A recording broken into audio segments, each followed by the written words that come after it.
Hello everyone, আসসালামু আলাইকুম। আজকে আমি চলে এসেছি সিরাজগঞ্জ চায়না বাঁধে। মজার একটা মুহূর্ত, নদীর ধার ঘেঁষে বাতাসে ভেসে আসছে পানির শব্দ, আর ঠিক তখনই মামার হাতে তৈরি মজাদার চটপটে ঝালমুড়ি। চারপাশের প্রকৃতি, নদীর হাওয়া আর মজার ঝালমুড়ির গন্ধ সব মিলিয়ে এক অনন্য আনন্দের মুহূর্ত। বাসায় যত ভালোই ঝালমুড়ি বানানো হোক না কেন, মেলার ধারে মামার হাতে বানানো ঝালমুড়ির স্বাদই আলাদা। তো চলুন দেখে নেওয়া যাক মামার হাতের সেই স্পেশাল ঝালমুড়ি। তো পুরো ভিডিওটা আমাদের সঙ্গেই থাকবে।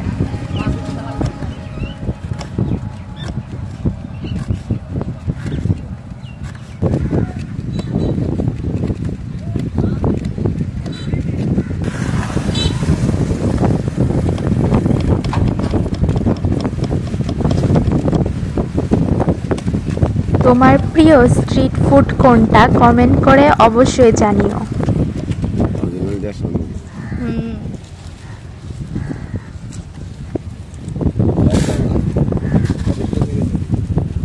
বড় ভাই, আজকে এত সকালে কোন দিকে গেলে?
ভিডিওটা ভালো লাগলে অবশ্যই লাইক দাও, কমেন্ট করে তোমার মতামত জানাও, সাবস্ক্রাইব করো আমার চ্যানেলটি, আর শেয়ার করে ছড়িয়ে দাও তোমার বন্ধুদের সঙ্গে। তো আজকে এখানেই শেষ করছি। আল্লাহ হাফেজ।